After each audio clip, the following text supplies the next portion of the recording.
What's happening, people? Hope everything is blessed. Hope you're doing all right. You're welcome back to the Fight Week show. I mean, 270 was a crazy night. 270 was a crazy night. Just coming in with a recap of what we did, what we saw, what we all witnessed. Um, 270, UFC 270. Everybody that's joining right now, salute to all of you. Thank you very much for joining. Everybody that joined us on the watch along, you lot were magnificent, staying with us through all of that. Yeah, it turned out being a good show, good response from everyone, good support. So thank you very much. I just want to show appreciation for that. Um, yeah, let's go back to 270. There's some good fights in there. There's some there's some crazy decisions in there. Um, and a lot of people saw it all different kind of ways. Have seen Three Kings, salute to Three Kings, um, showing love as usual. Thank you very much for joining us. Um, oh yeah, we got Love Muscle in the house as well. Yeah, big up to all of you. Thank you for everybody that's supporting. And if you're new to the channel, please hit the subscribe button, hit the share button, the like button, all of that. Get us out there. We're a new channel. We're trying to get to 1,000 subscribers, man, and we're trying to do it in a nice in a fast way. You know what I mean? Let's get there fast as we can. And big up Diego in the house. And he says, even Allah, congrats on over 100 watching on the watch along. Keep it going. Yeah, we're new. It's a slow grind, but we're gonna get there. We're gonna get there. We can only get there with everybody's support, everybody pushing for us and getting us out there. And Diego, you've been doing the Lord's work on the channel. It doesn't go unnoticed. Salute to you. I really appreciate the work that you put in. So let's get back to 270. 270 um, is the card that still got everybody talking right now. There's so many different facets, so many different things to talk about at 270. Let's start with the main event. The main event between Francis Ngannou and Cyril Gane. A lot of people, everybody was talking about Gan, his movement, how elusive it was. And this includes myself. Even though I still picked Francis to win, unlike my partner Will, that picked Cyril Gan to win. Um, Francis did some unthinkable stuff. And look, coming into this fight because I've had to wait to hear his coach and a lot of the things that went on going into the fight. So he steps into the cage. Cyril Gane steps in. We knew all the drama that went on with it before, and they start fighting. Francis, first round, I thought it could have gone either way, but I was leaning towards Cyril Gane. I gave it to Cyril Gane. Just it was so close, but I thought Cyril Gane did enough to nick it. Second round, Francis didn't even get anywhere near Cyril. Cyril was evading, didn't get anywhere near him. Um, Third round, this is where Francis takes over. And Cyril threw. I don't want to call it a careless kick, but he threw a kick that ended up being caught by Francis. And Francis had this massive, big body slam into the canvas, but he didn't just slam him, he swept the standing leg because as Cyril Gane threw the kick, Francis caught it like that, but there was still a standing leg there, and Francis swept that leg and hoisted him up in the air so high, and the drop was big. I think the last time I saw a big drop like that had to be Chandler and Justin Gaethje, and that was a big drop. It's a big body slam. But talking about this one right here, it was something that I did not see Francis doing. I didn't see this coming at all. That shocked me, and I thought, okay, can Francis maintain position? And then he starts to switch position. He starts to advance position, and then you see him trying to get the hooks in, and then he nearly got the mount. And I thought, oh my God, what's this?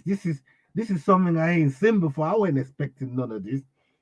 And Francis stole the round by doing that. Fourth round comes in again. Cyril Gane trying to be elusive, tapping from the outside, jab, jab, side kick. He was doing a couple bad back spinning body kicks, and again, Francis got hold of him, got a body lock on him, and then next thing you know, he just dragged him down like that and kept the takedown and kept the position as well. And the one thing that I've got to say with all this takedown, there weren't enough damage that was being done on there. Not enough damage, but the control time and the ground control time, um, that was counting for Francis, and it was helping him win the round. Diego says here, a brilliant battle between Cyril Gane and Francis Ngannou, absolutely, and good to see Francis grappling uh, in control on the canvas, bro. I haven't seen anything like that. I no nobody could have called it. I'm not sure if anybody really called this piece of action here. And the fifth round, again, it was Cyril that actually went for the takedown in the fifth round here. It was Cyril that actually went for the takedown, and Cyril was maintaining, top position. Then he went for a heel hook. I said, no, before he went for a heel hook, Francis swept him. He swept and Francis came up top. But as he came up top, Cyril went for a heel hook. And Francis was so calm in that heel hook. He almost like he knew exactly what to do. There was no panic in his face. And if he was panicking, then he's a damn good poker player. I mean, he's a hell of a poker player. If he was panicking, or if he was in some kind of pain or whatever. But it was so cool. He didn't look worried at all, and he looked like he had everything under control. And then, rightfully so, he came out of the heel hook, got top position, and just smothered him. Again, no damage, no real damage, no real ground and pound coming from Francis, but maintaining the top position for as long as it did was enough to steal it from him. And I've seen a lot of people um, giving Francis shit for this, and basically saying that the fight was rubbish. I didn't see it like that. I love the intricacies of what goes on into this, especially when it's something that weren't expecting. Yeah, I was rooting for Francis to win, so it might. I wouldn't say it clouded my judgment. I'm not gonna go as far as that, but I have to say, seeing all these new things that I weren't even expecting from Francis, because nobody was. The only people that knew about Francis having that skill set were his teammates and his coach. Those were the only, because he hadn't really shown it to anyone. You know what I mean? So yeah, you got to give Francis a lot of credit there. Um, and the big drama that came up after that, after Bruce Buffer announcing um Francis winning the title, you know, where was Dana White to put the strap around his waist? Because I see him put it on Davison Figueredo, unless there was some kind of emergency onto Dana himself or maybe his family. Um, but I'm going to reserve judgment on that. But based on what I saw, and nothing's come out in the last couple days to say this is what happened with Dana or that's what happened with Dana. Um, so nobody, no, Dana he hasn't cleared the air. He hasn't put out a statement to say, look, this is actually what happened, and that's why I couldn't put the belt around him. So he's kind of left this thing lingering on, knowing that people were going to think like this. Because Dana is not stupid. He's far from stupid. He knows what people are going to be saying, and he probably look. It's traction and drama, and that's what's driving people to the UFC. So um Dana's left that lingering. He hasn't said anything. So as far as I'm concerned, because he's had time to clear it up and he hasn't, I'm coming to my own conclusions until he does clear it up and say this is what happened, or I actually chose not to put the belt around Francis, which would then mean, it was being petty. And like Diego said here, you know, Let's look at this comment here. It said Dana didn't even put the belt on Francis or the post interview, especially when it's pay per view, and that's why I'm thinking there's got to be something more like an emergency. That's why Francis Dana hadn't done this because it's a pay per view event, regardless of how you know there was a few fights that dropped off, so pay per view was kind of skinny. You know what I mean? It was kind of mager, but still, you got it's a pay per view. You know, at least the post fight conference and where it comes to announce, all of the guys that get bonuses and announce the gates and stuff. Then I was not there, and Francis fought his fight like Diego says here, and Francis was also humble in the post interview. Was humble in victory, and I have to say Sirugan was very, very, very classy in defeat. Very, very classy. He knew he made a mistake and he's going to learn from it. I like Sirugan a lot. I like what he brings to the table. I like the way he fights. I like a lot of the things that he does, you know. But you've got to think Francis and the way he adjusted because he saw the fight wasn't going his way 2 rounds in. So he needed to come with a championship mindset to go and use the last 3 rounds to win it, and that's exactly what he done. So he then came up in the post match because I couldn't do it on the watch along because I couldn't hear what he was saying on the TV, but he did say that he had the ACL and the MCL 25 days ago, and he had to fight through that. You know, he had to fight through that. And that's why he was wearing the knee brace that he had on. And salute to his coach Nixie and Dewey, all those guys. Usman in his corner. I've been saying all week that knowing that Usman, when I knew Usman turned up and helped him with the, not helped him with the weight cut, but helped him. He was there for the weigh-ins. You know, Francis came. Usman came from Nigeria. He came back because he's been in Nigeria handling a couple projects over there with some of the fighters happening in Lagos University, where he's now holding some kind of fighting championship over there. And hopefully, we're going to see more. Going to see more about that. He's been out there with Anatomy of a Fighter, the brother that show on YouTube. Go and check it out if you haven't seen it. Anatomy of a Fighter. He's got all the details on there, and he's got all the videos of what happened in Nigeria. Anyway, Francis Usman's come back from Nigeria to help Francis with this fight, being in his corner, helping him mentally, helping him, through this fight. And a lot of people did say, a lot of people put it out there that you know what, you could really see what he's been doing with being around Usman, being in that gym, Extreme Couture, where they're very very wrestling heavy. And Francis has been talking about his wrestling. He said he wanted to do it against Stipe when they had the second fight. But his coach was telling him to stick to the game plan because after he sprawled, you could see him take Stipe's back and it was raining on Stipe. And there was a little bit of like, oh, hold on, where's Francis going with this here? But he said, you know what, he had to rein it in and just get back to task because that wasn't part of the game plan. But this one here, they had a game plan with this, and it was something that they him and Nick Sick executed fantastically. So what's next for Francis? What's next for Francis Ngannou?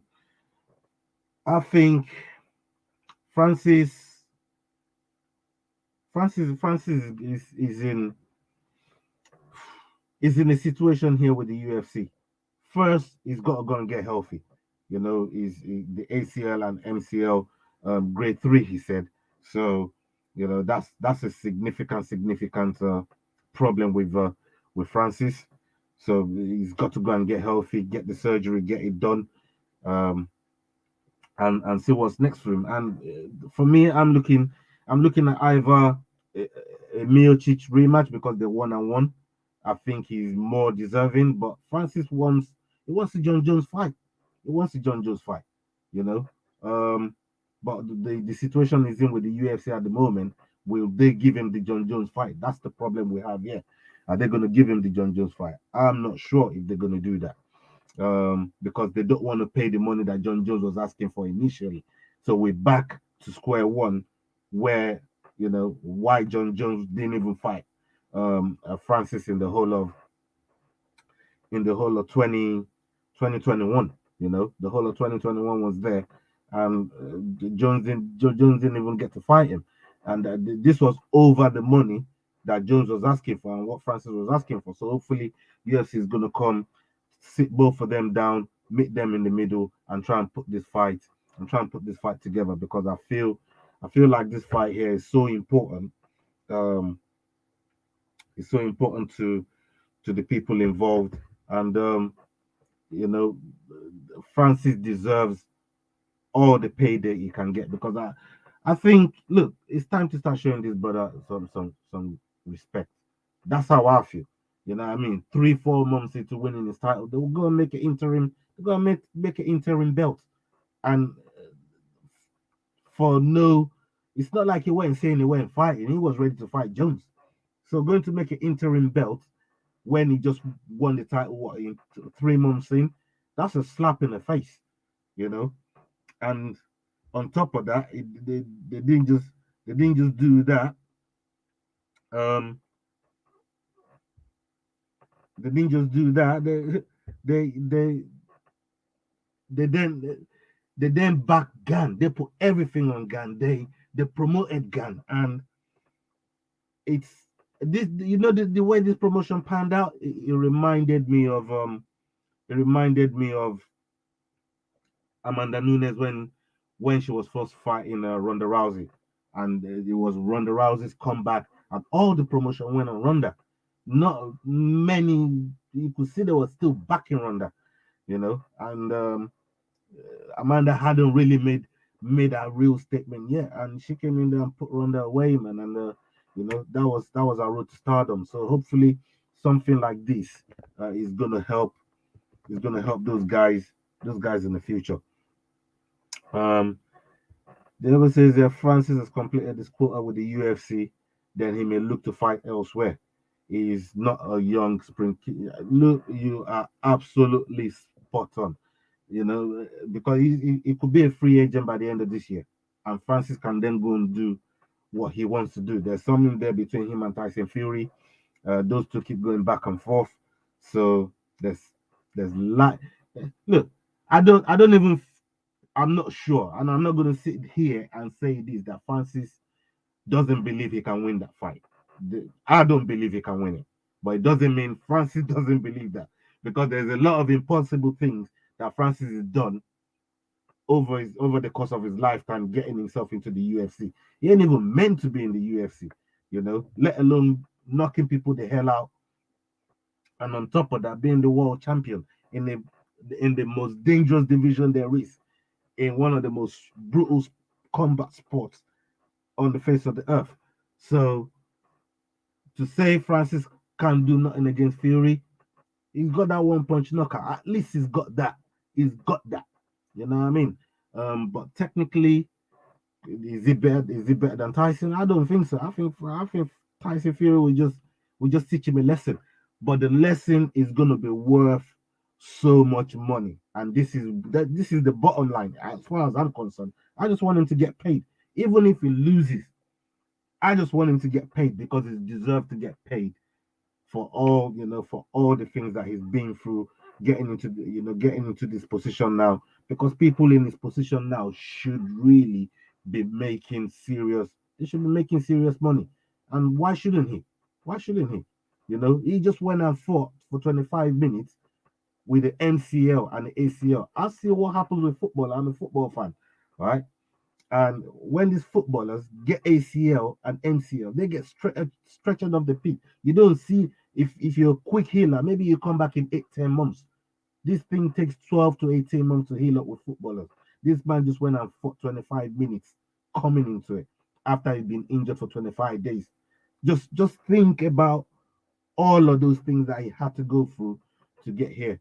So, I just feel like Francis is he's done his dues.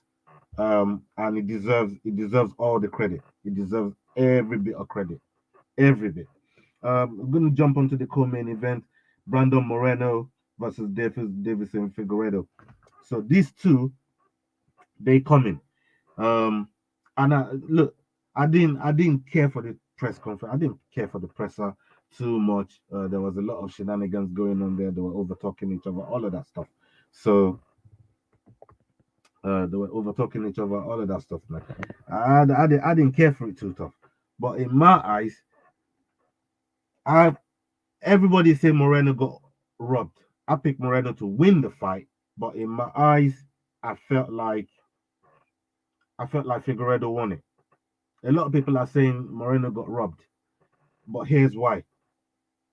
Moreno had so many knockdowns, but I mean, Figueredo had so many knockdowns on Moreno. But the problem is, Moreno was having knockdowns. Now, knockdowns, Figueredo was having knockdowns. Moreno it was rocking him. It was rocking him. And that's what was going on there. So for me, knockdowns count more than rocking or wobbling somebody. So if you wobble your opponent, in the eyes of the judges, if nothing past that happens, then they will score you for rocking the opponent. They'll score you for that. But when you drop the opponent, then that carries significant weight in the scoring over rocking somebody. I don't know if that makes sense. So knocking the opponent down carries more weight. It carries more scoring, and that's why I feel that Figueredo won that fight based on the amount of times that he knocked down Moreno. I don't know. I count something like 6 or 7, something like that, because I've watched it back and he knocked him down that many times, just swiping the legs, dropping him. So, but Figueredo did get wobbled himself, and a lot of the times you look at those guys, Moreno wasn't going away. He wasn't going away. He's a tough guy. Um, and I think they're going to do it the fourth time. And Figueredo is actually said to him, "Look, let's do this. Let's do this in your back. Let's do this in your backyard. Let's do it in your backyard." You know. Diego says here, "I never flip flop. I stuck with my Viva Mexico Moreno." Yeah, man. Same here, fam. Same here. Salute to Carlos Eduardo. Yeah, Moreno took too many hits. He got punked. Yeah. Um, Moreno was being too showboating, or was it part of his game plan? Was Moreno being too showboating, or was it about? I don't think it was being too showboating. I think, look, you can't underestimate the preparation that Figueredo had coming into this fight, and bringing Cejudo into the camp as well. Bringing Cejudo into the camp was significant because there is no consummate professional like Cejudo. Trust me, I've seen him in action on Tough, on the Ultimate Fight. I know how he prepares for fight. When you see how he prepares for fight, he's so. When you go to him and you want him to help you prepare, he's 100. If he signs up for it, he's 100% in. And I think the preparation of Figueredo was so pivotal to how he was gonna perform. And this fight is close, and that's why the people are saying Moreno got robbed. That's how close this fight is. Let's not underestimate it. It was close between both of them. I just thought Davison did more significant damage than Moreno did. Um, I don't think Moreno was too showboaty.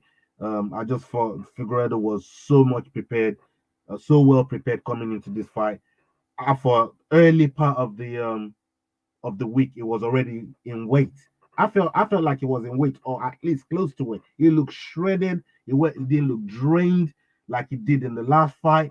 Um, and he looked prepared for war, and that's what happened, and that's why those two guys, they ended up with a fight of the night bonus. Fantastic showing between both of those guys, and you can't underestimate what they did. You know what I mean? You can't underestimate what they did. Both of them got um for fight of the night. I mean, fight of the night bonus. So they still got 50 grand each going in, and we have our new champion here in Figueredo. And Figueredo is already said he's prepared to go back to Mexico and have that for fight over there. So these two are going to be swapping titles. Um, they're going to be swapping titles between them over the next over the next year, I'd say. Um, but let me see. We got we got too many hits and got pumped. So there, Carlos says here, damn, one of them punches I thought it was lights up for Moreno. Yeah, you know what I mean. Like Figueredo had more of the damaging strikes, more, you know what I mean, more of the strikes that had the significant strikes, you know. And I personally don't think he got robbed. I thought Figueredo did this and he did it properly, you know. Um, let's go on to Michel Pereira and Andre Fialo. This was a crazy fight. This fight was a crazy fight. I don't know if you lot saw it. Will was begging this man not to even dance into the octagon. And then he slowed down as he got to the checkpoint where they checked them and put the Vaseline on them and stuff like that. And then he gets into the octagon and goes and does a big old backflip. I'm like, Jesus Christ. This is the thing with Michel Pereira, man. You don't know what this guy is gonna do. Michel Pereira don't know what he's gonna do. And that's the thing with him, you know, he's such an explosive athlete. It's crazy. It's crazy what he does. Um, but you just got that's his game, and that's how he fights. And he put it on put it on Fialo. Look at that. You know what I mean? That's how explosive this brother is. You know, he's always gonna give you this kind of actions. Always gonna give you this kind of actions. And I love watching him. And that's largely part to the unpredictability of what he's gonna do, of what he's capable of doing. And he's got a hell of a chin too. He's got a hell of a chin because Fialo found him a few times. You know what I mean? But he hung in there and did his thing. So salute to Michel Pereira on that one. And then the next fight here is Said Nurmagomedov fighting Cody Stamen, and he finished Cody Stamen in the first round. First round, that fight was done. Said looked really good, really really good in this fight. I didn't expect him to put him away as quickly as he did. So fantastic work uh, for Nomagomedov. There's a couple more fights that was on there. De La Maddalena, the brother from Australia down under. Salute to that guy. They're crazy over there, and they got hella fighters. They've got so many fighters over there. I'm looking forward to to Madalena doing more work in the UFC. Marco Morales over Trevan Giles. That's another one. Like the referee was trying to hold down Trevan Giles after Moreno put him away. He didn't know where he was. He didn't have his bearings, and the ref was he just had to body lock him onto the fence, making sure that he wasn't getting away, making sure that the man Trevor just got back to his senses before he could actually go back to to his teammates and let them know. So that was a good fight, good finish from Michael Morales, and the one that really got me was Raoni Barcelos and Victor Henry. Victor Henry looked so good. I did not expect any of that. Like he looked so good, man. Um, Victor Henry, man. What are you gonna say about Victor Henry? He was so busy. He was doing everything that you expected Barcelos to do in this fight. Um, and yeah, to me, I thought because it was coming into to kind of break his duck on this, but Barcelos to me is like it's like a legend in that division. You know, he's been there for so long, and this is a solid win for Victor Henry, man. Solid win. You can't take nothing away from him. Victor Henry was fantastic in that fight.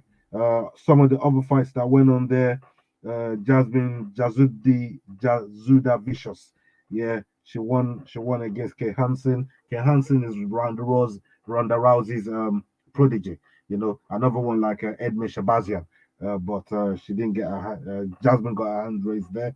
Matt Frivola won against General Valdez, and Vanessa Demopoulos won against Silvana Juarez. And did you see her fight, a post-fight conference? She actually got the thing where she jumped in Joe Rogan's arms, and Joe Rogan had to hoist her up like that. One of those. She chased the cloud, got it, and she did it in a fine way. I like how she did it. Um, if you're gonna get that clout, that's the way to do it. That's the way to do it. And we got Tony Gravely against Simon Oliveira. And Tony Gravely, he just came in and does what Tony Gravely does. Solid performance from those guys. Those guys were fantastic. Um, and everybody put it on the line. Diego says that the Australian Jake Della Madalena will be a good prospect. Absolutely. I'm looking forward to seeing him. You know, in this division. I expect UFC to probably book him and give him a quick turnaround, because there wasn't really that much. He didn't take no damage there. You know what I mean? So we'll see how busy he really wants to be. But I like what I saw from him coming into this fight. Salute to everybody that's joined us tonight. You lot's been fantastic. Um, I can't say enough thank you for the support that I've received from all of you guys. Everybody watching on playback, everybody watching on replay, everybody that's with me live right now. Thank you. Please hit the like button, hit the share button, get us out there, promote the channel, and we're looking to grow. Your support does not go unnoticed. And yeah, we got a week off with the UFC, but what's on? What is on is actually Bellator 273. We got Ryan Bader fighting Valentin Moldavsky. So I might actually put a video out on maybe the main card. You know what I mean? I might do a video on the main card, putting my picks out there, and